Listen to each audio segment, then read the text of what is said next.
Hey guys, are you looking for a sportsbook that you can trust? Well, look no further than mybookie.ag, where you can get a 50% match on your initial deposit of up to $1,000 when you use promo code DFSArmy. As a bonus, when you use promo code DFSArmy, you also get a free month of DFS Army VIP and DFS Army Beat the Bookie membership. That's a $100 combined value. So we'll help you with your daily fantasy sports and we'll help you with your handicapping. Free when you sign up for mybookie.ag using promo code DFSArmy. In 2015, an elite DFS Army Commando unit formed to bring high-level DFS strategy to the masses. Today, hated by DFS sharks and lineup sellers alike, they continue their quest to turn Joe into DFS pros.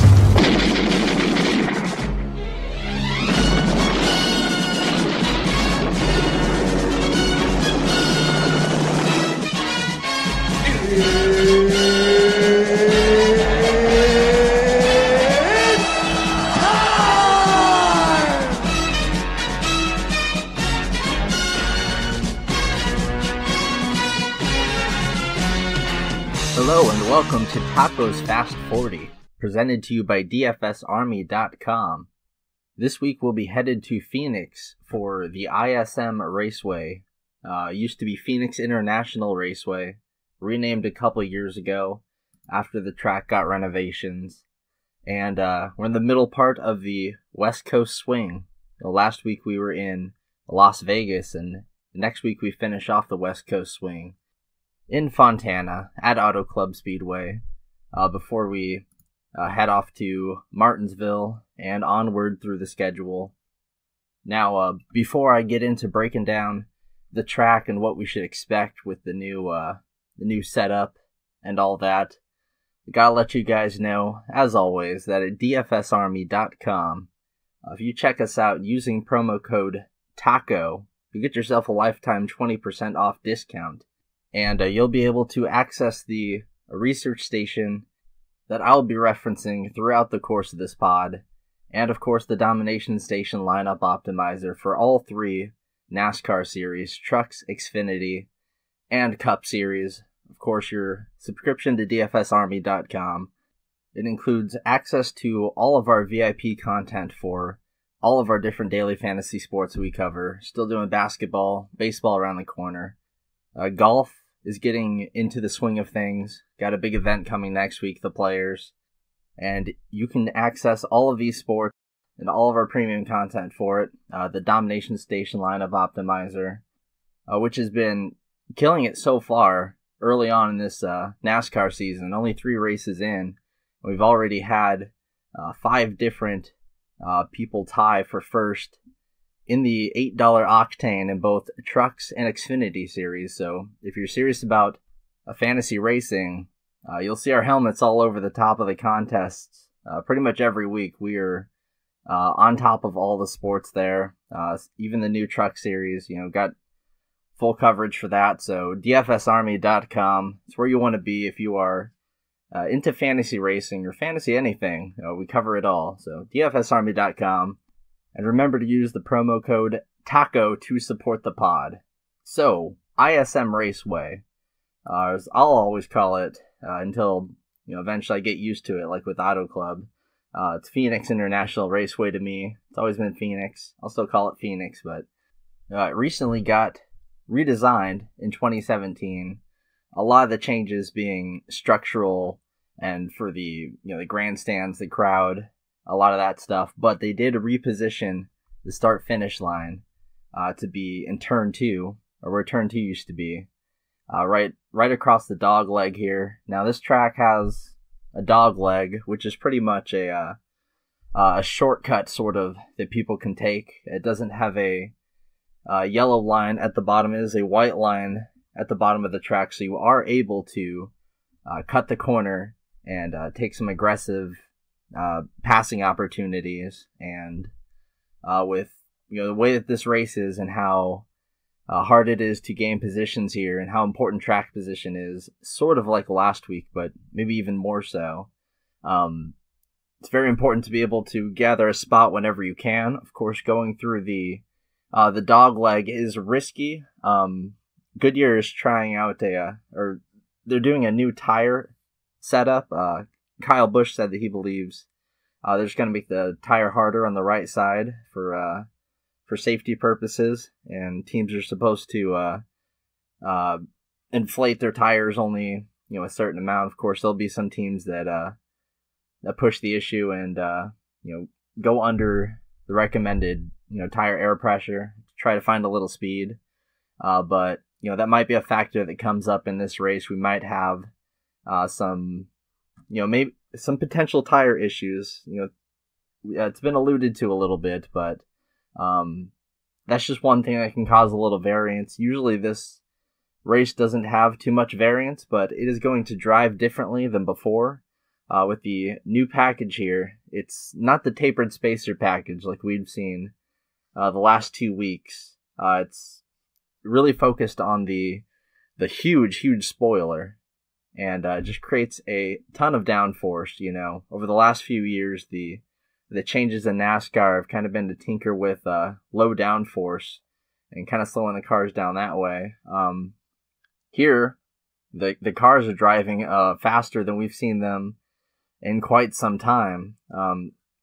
Kevin Harvick and a few other people that I've seen, they're breaking down the changes so far.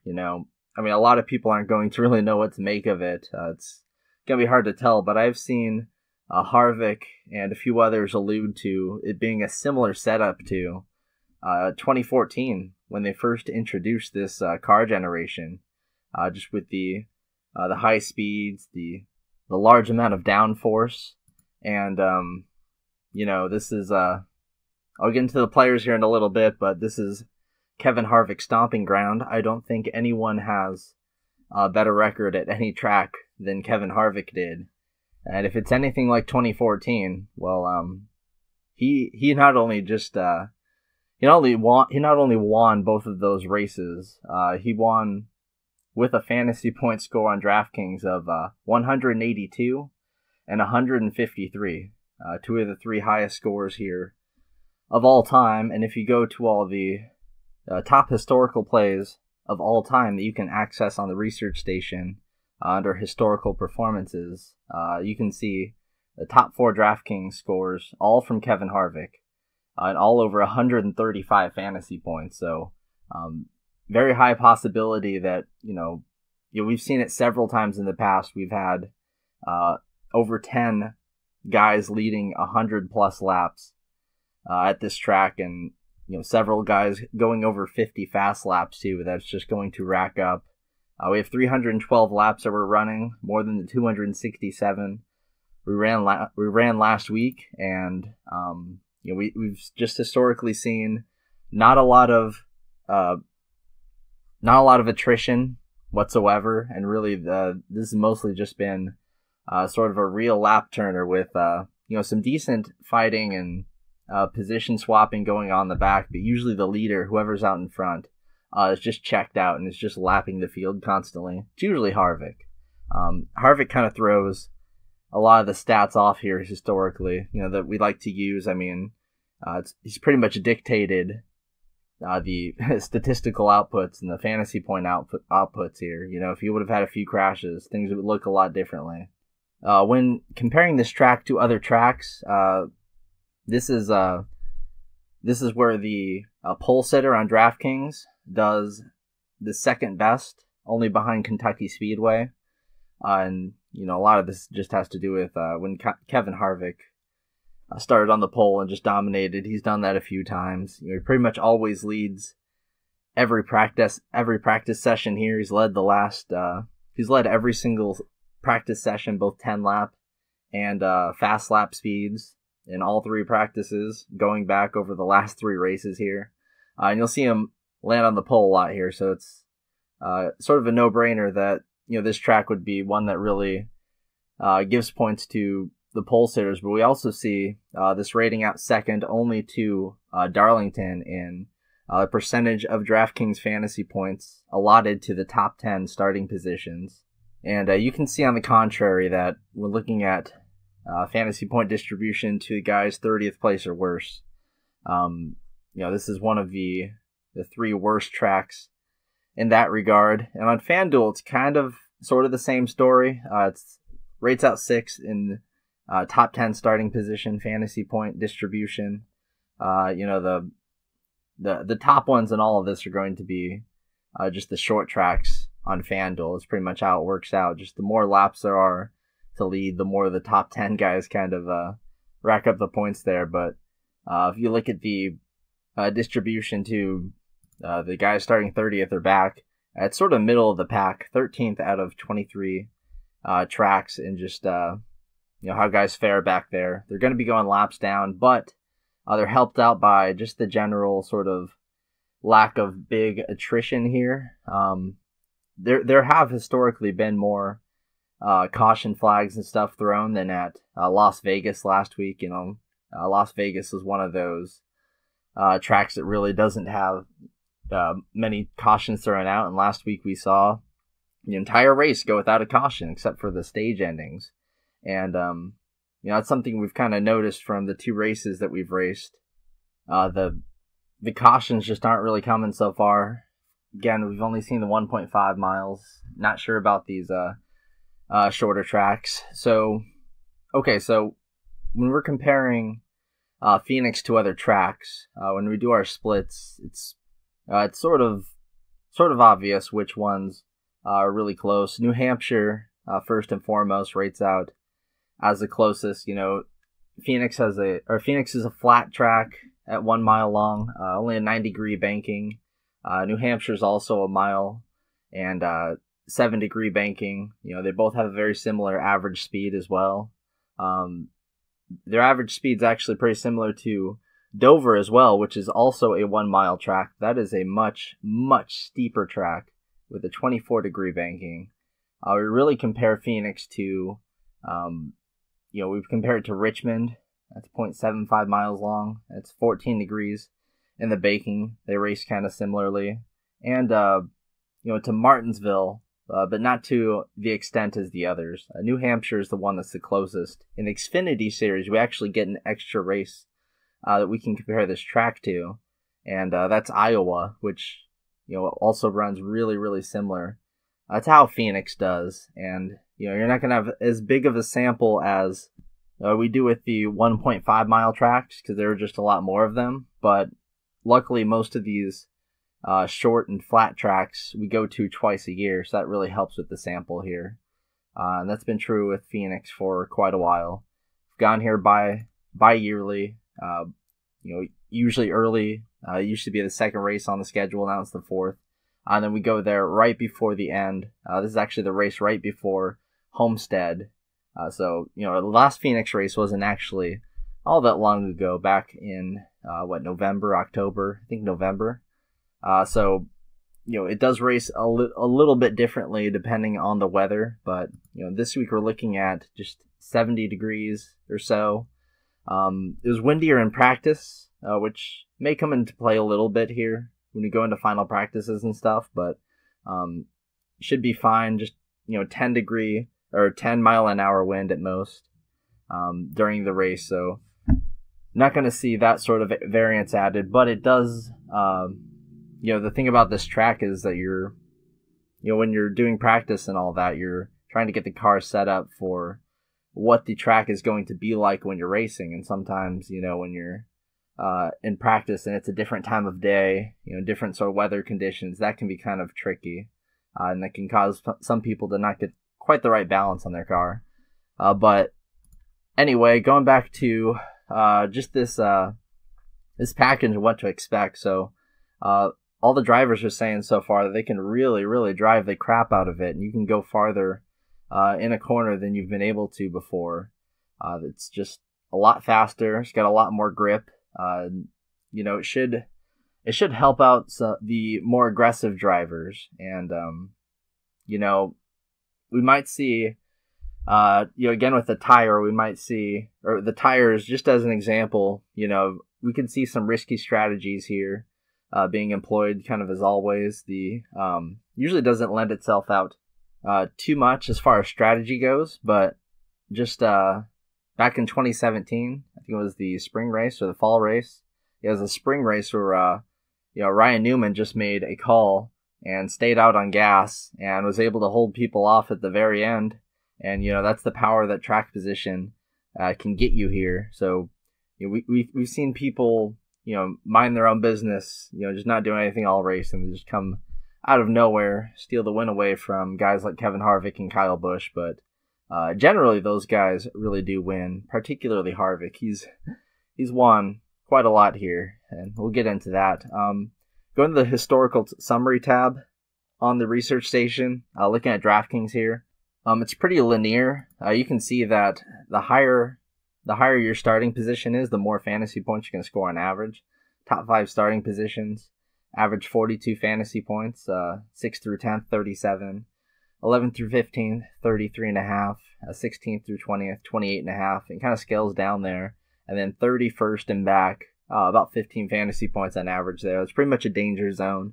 Those guys are going to fall laps behind, and you're not going to have the attrition with how sort of wide open the track is. You're just not really going to have not too much attrition, especially with the way that the cars are driving right now. And there'll be so many laps down. Like you can go so far behind that even if you have carnage at the end, you'll be so many laps down with some of these scrubs that it won't really matter. A lot of the crashes that we see are just like just a few cars crashing, nothing major. So it's going to be a week to avoid the scrubs in the very back, but luckily we have some very, very obvious place differential sort of plays, guys that weren't able to get out there in qualifying and make a proper lap, and we even saw people get into a fist fight over it. Yeah, we saw Michael McDowell and Daniel Suarez throw some hands in qualifying. Suarez was blocked by Michael McDowell. Wasn't able to get his lap time out in time, so he ended up he's starting back in 28th right now, and he tried to give McDowell the business, and wasn't having any of that. They started throwing hands. Suarez won, I would say, definitely. But yeah, it's just it's crazy because these guys are on the starting row together, and they may even have to be in a truck together tomorrow during one of the pre-race ceremonies. So it could be awkward, but it seems like they've already gotten over it. It shouldn't be too much of an issue to where fading these guys because of them crashing each other or whatever. But we'll have to see. Tempers kind of flare at short tracks. That's something that's you'll notice a lot of the time. With the way that the cars are driving, I think you're going to see a lot of action, especially on restarts and stuff, which, we haven't seen a lot of restarts recently, but if we do, they can be pretty darn entertaining here outside of course, first place, which usually just runs off into the distance. But there are a lot of good, short track racing action that goes on, in the middle parts of the field, the upper part of the field. You'll see guys holding off for, with how often guys get lapped here, we see people fighting for like lucky dog position and stuff. We should see probably about 10 or more cars get lapped before stage 1, especially if it goes green. We could have another one of those races, sort of like last week, where everybody ends up like getting lapped almost. Gonna have to see how that all turns out. But anyway, going into the, just reiterating sort of, how this works with DraftKings and the difference between DraftKings and FanDuel. On DraftKings, it's really linear, that the guys in the front are going to be scoring more than the guys in the back, pretty much at a higher rate than almost any other sort of track. It's just one of those tracks where track position is so key. It's really hard to make your way from the back unless you're a guy that really, it's a really good driver that's obviously going to make his way up. If you look at the averages by season average driver rating, so I pretty much look at a guy and then we're just separating them by what their season long average driver rating ended up being. The 110 plus guys, since 2013, we've had 14 of those guys race here, and they average 80 fantasy points. This is mostly Kevin Harvick. Guys like Harvick, Truex, Kyle Busch, the best of the best. They really do clean up here. It's hard to have too much exposure, especially to like Harvick here. I mean, he's gotten so many of the fantasy points. They've just funneled his way, and we'll have to see how we attack that, especially with him not on the pole or even the top few rows. It should make it kind of interesting. That second group, the 100 to 110, driver rating guys, they average 53 fantasy points. So those are going to be like your Joey Logano's, Keselowski's, Kyle Larson's, that sort of second echelon of guys. I guess Truex is kind of on the bubble there. He's just a little bit over 110 in driver rating. But, as you go down, you can just see it gets worse and worse. 90 to 100, it's 39. 80 to 90, 31. 70 to 80, 28. And then if your average driver rating on the year is 60th or worse, you can barely make over 20 fantasy points. Only 40% of the time you're hitting 30 fantasy points, which is like, bare minimum to be an okay play, sort of, especially here. You're going to want to ask that out of your punt. So you can't really be messing with the guys, the scrub territory. They're lucky if they get, past the teens. We've only seen guys with a driver rating of 50 or worse hit 30 fantasy points 6% of the time. So you're going to have to really, really, really think long and hard before you use guys like, this range down here: Bubba, Ross Chastain, David Reagan, McDowell. Now, Reagan and McDowell do start back quite a ways, and we'll get into that, but still, it's still not looking great for these guys. They're going laps down, whether they like it or not. And, if you're heavy on the guy that gets a lucky dog, things like that can be such a huge bonus, and it's not really something that you can plan out ahead of time, but it's usually how the way things like this go. So I'm going to stop for a quick commercial break, and then we will hop into the player pool. I'll be right back. Thank you for listening to the DFS Army podcast. Join the DFS Army today and gain access to our private Slack chat, where you can chat with real DFS pros and coaches, as well as other DFS Army members with winning track records. Also included in your membership is access to our premium articles, DFS Army weighted projections for every sport we offer, from NFL to MMA, weekly player picks and cheat sheets, the strategy vault of timeless concepts, and the DFS Army Domination Station, a truly state-of-the-art lineup optimizer, offering your personal projections or ours. The DFS Army membership is the best value across the industry. Join today and get 2 free ebooks, as well as the secrets to unlocking a new level to your game. All right, so up at the top of the board, the guy I've been itching to talk about this whole time, it's Kevin Harvick, $12,800 on DraftKings. And yes, it seems like a lot. It's more than we've seen anyone be priced probably since, I don't know, Kevin Harvick at Phoenix. You really only see prices like that when it's Kevin Harvick at Phoenix. We've also seen Truex at Charlotte be priced around here after he had that 300 plus laps led race there, and just his historical dominance and dominator points he had racked up. Doesn't get much better than this though with Kevin Harvick. Going back to 2013, since this generation of car, he has 6 wins, and over his last his last 11 races, his worst finish is 6th. Yeah, he's finished every single lap at this track since, I forget what it was on the cover. I think they said since 2009 or 2010 or something. This actually leads to another stat from the historical summary here. Guys coming in with an average driver rating of 110 or better, they've finished every single lap since 2013. The guys up in the front are in the safest possible spot. Just another thing that adds to the benefit of these guys, starting up high. That just makes them more valuable than what they would be on a given normal week.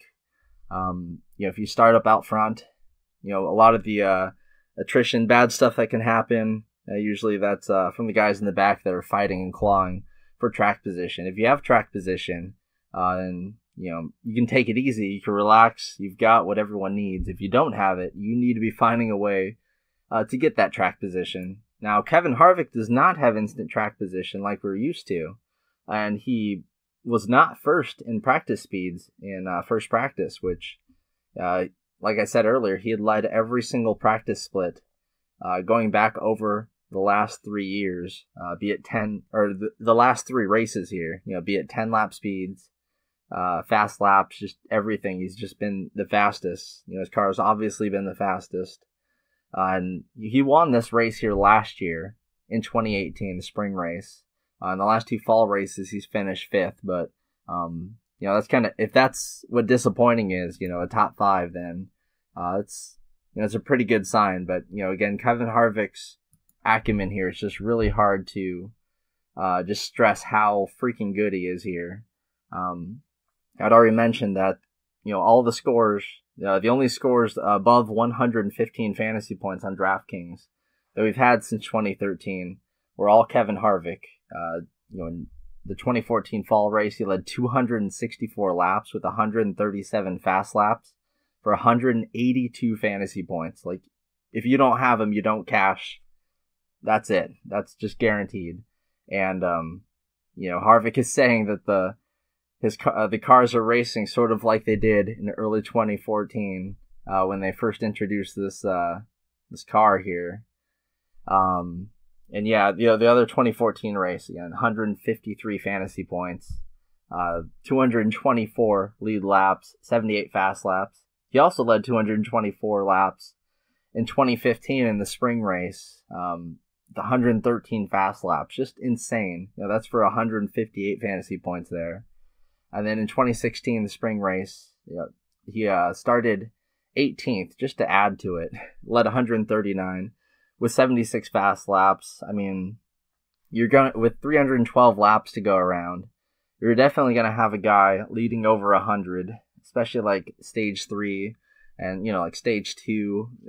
Usually that's always just a green flag run, usually just with one guy there. And it's different before the stages and all that, but still, it doesn't necessarily have to be Harvick though. That's sort of the thing.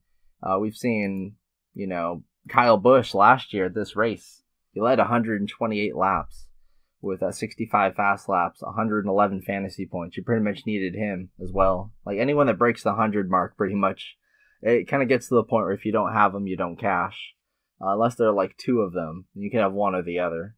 Or both, if that's possible, will probably be the nuts. But it's not very often that you see the lead laps being spread around, especially to non-elite drivers. I mean, you look up here, and outside of Carl Edwards from the spring 2013 race, who was pretty darn good in his own regard, especially at shorter tracks, it's all Kevin Harvick, Kyle Busch, lots of Kevin Harvick and lots of Kyle Busch, but mostly Kevin Harvick up front. We did see Alex Bowman in late 2016 taking over for Dale Earnhardt Jr. after his concussion issue. He actually started on the pole and used that position and led 194 laps. So he's someone that might come up later. We've seen, it doesn't necessarily have to be the best of the best guys. If you have that track position and you're a capable driver and you're in a decent enough car and you can block, then you can definitely lead a ton of laps. So getting back to Harvick here, he's $12,800. There's a play in Kyle Larson starting 31st. He also wasn't able to put a good lap down qualifying. That's going to make it a little hard to play Harvick, and especially when you're talking like over on FanDuel where it costs $14,500. But in comparison to Kyle Busch there at $14,200, it doesn't seem too bad overall. Over there on FanDuel, he's a little bit better of a value there, but Kyle Busch is $12,200 on DraftKings, which is a little bit better. Those two are the class of the field here. Kyle Busch also continually does well here, and it's just a short track. You play Kyle Busch at short tracks, duh. But yeah, Kevin Harvick starts back in 8th. Should be the chalk. He always is here. With his history, kind of speaks for himself, especially the spring races. He's won every single spring race going back to 2014, except for the 2017 one. And, starting 8th actually gives him, the place differential won't matter too much because all the points are going to come from Dom points, but he's certainly going to move up at least a little bit. Now, last week we saw him sort of struggle in practice, Then he took the pole, and from there, he dominated just fine. He was great out in front, out in clean air. He was just gone. He can do that. And he can definitely do that here. It's just when he was in traffic, he actually had a little bit of, just some issues with his car. He wasn't performing as well as he really ought to have, especially at like Atlanta and stuff. But here, he just he was so good at riding the line here, and just knows exactly what to do. He'll probably find his way up there, probably stage 1. But if anything, by stage 2, he'll probably have a lead. Kind of depends on what Kyle Busch does, starting up there in 4th, and just how fast Blaney's car actually is starting on the pole. So with Kevin Harvick, this is a guy that back in 2014, 2015, he won 4 races in a row here. It's really hard to overstress how freaking good Harvick is at Phoenix compared to everyone else. His driver rating of 128. Second in the field is Chase Elliott at 108. So just significantly better than the rest of the field at this track. 103 lead laps on average, 54 fast laps on average. Almost 100 fantasy points on average, which is just incredible to think about. Right now he's 2.75 to 1 in the odds books. We'll see how they update tomorrow. With him starting behind Kyle. Kyle's at 4.5, so they're kind of closer than they have been in previous years here, with Kyle Busch being the defending champion here and also finishing runner-up to Harvick in this race last year. Those two really do stick out as the two favorites to, super dominate this place. It seems like if there's going to be a 100-plus lap leader, it's going to be one of those two. But, Harvick is the one that has history on his side repeatedly in that regard. But if you look at their long-term form at just short and flat tracks in general, it's surprising how similar Kevin Harvick and Kyle Busch are. Kevin Harvick has a 112.3 driver rating at these kind of tracks, where Kyle Busch 112.4. 6.9 average running position for Kevin Harvick. Kyle Busch 6.8. 7.4 average finish for Kevin Harvick. 7.2 for Kyle Busch. And he actually has more lead laps and fast laps, significantly more at the track type. It's just particularly Phoenix where Harvick really, really shines. And usually Kyle Busch, he would have a lot more dominators like fast and lead laps at this track if it wasn't for the fact that Harvick has never really DNF'd here, has finished every lap, and most of those laps he's been out in front. He's kind of hogged all the points from Kyle Busch, but again, he's not necessarily guaranteed to have all the fantasy points. It just will go to whoever finds themselves out there in front. And Kyle Busch starting in 4th in the second row, he could find his way out front early, and he could lead a ton of laps. Truex got really popular for leading over 300 laps in Charlotte, but then Kyle Busch, just was it last year or 2 years ago, he did the same thing. Almost did it better than Truex did, and also put up like a crazy 160, 170 fantasy point day. So that's what these guys are absolutely capable of, a lot more so than sort of the second tier of driver here. Now Kyle Busch starting 4th kind of has a more immediate direct route to get there. Of course, I don't think it'll take Harvick long at all, but you can't forget about Kyle Busch here. It's really hard to pay for both of them, and 12-2 for Kyle Busch on DraftKings is going to be kind of hard to pay for unless you're fading Harvick by some sort of silly means. It's honestly probably not that bad of a strategy, just with a lot of unknowns being in play this week. But with the lower number of cautions we've seen, it actually seems like the cream will rise to the top a little easier in this race. That's sort of how I predict this race going on. So it's going to be a very chalky race. It's one of the most predictive tracks that there are historically. Usually, people's history here isn't too crazy. You got a lot of guys that have continual success, probably more so than at any other track. You see it more with short tracks than the larger tracks, where certain guys have skill, and that skill is something that you see repeatedly over and over. You see that a lot here. And there are also some guys that just sort of struggle here. But yeah, there's never usually aren't too many, instances where guys will crash and finish last. I mean, it happens. Like, you'll have a handful, but there won't be, barring some crazy circumstances like an immediate crash after a restart. You're not going to have bigger crashes this week. So, not a lot of the field's going to pretty much finish, especially if they're starting up in the front. So, pretty much it's harder to really cash in on Kyle Busch just crashing, Kevin Harvick crashing, and doing a strategy like that. I sort of want to save that for a week where we expect more variance coming in. This should be a pretty darn chalky race. Moving along to Keselowski, who's been really awesome over the last 2 weeks. Runner-up last week, winner in Atlanta. Is $11,600. Kind of hard to afford. He's really gotten a huge price bump. I don't know why he's so much higher than Joey Logano right now. He's a whole $1,300 more expensive than Logano.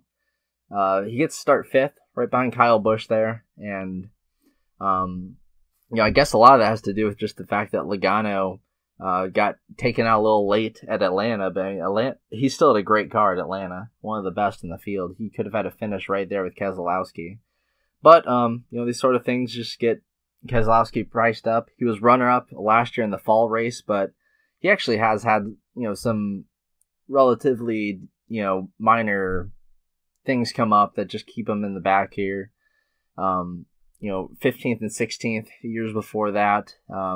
Really, he's just always kept out of the top 10. He's led some laps here, but not too many. Get some fast laps. It's just, all the lead laps generally go to Kevin Harvick. And you see with a lot of the studs here, they just don't rate out as well in the Dominator points because they've all gone to Phoenix. But at this track type, the shorter flat tracks, he does get a lot of fast laps. That's something I've noticed. He actually gets a lot more than Logano does, like twice as many, really.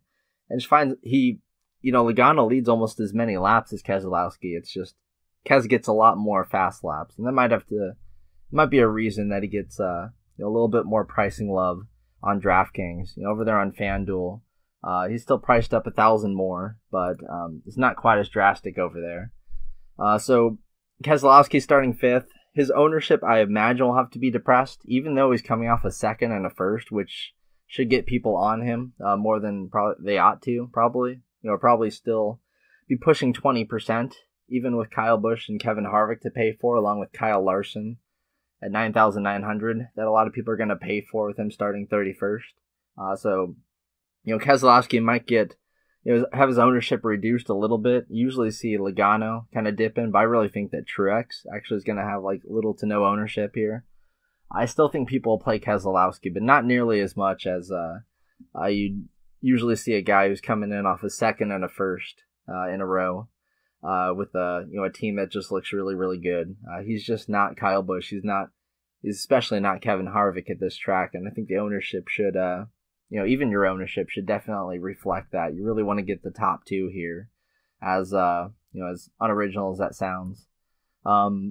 Moving down to Truex, again, he's a really nice GPP play, I think. He's had fine finishes. Runner-up in Atlanta. He's fastest in the average speeds of everybody over every lap.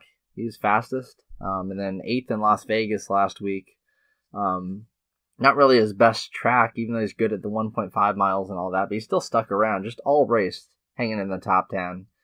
You can kind of expect that here, but this is not his best track type at all. It's kind of noticeable how he struggles here in particular. He's good at short and flat tracks, like other tracks like Loudon and stuff. He's pretty darn good at. It's just this track, 94 driver rating compared to Harvick 120, Kyle Busch 105, Keselowski and Logano in the hundreds.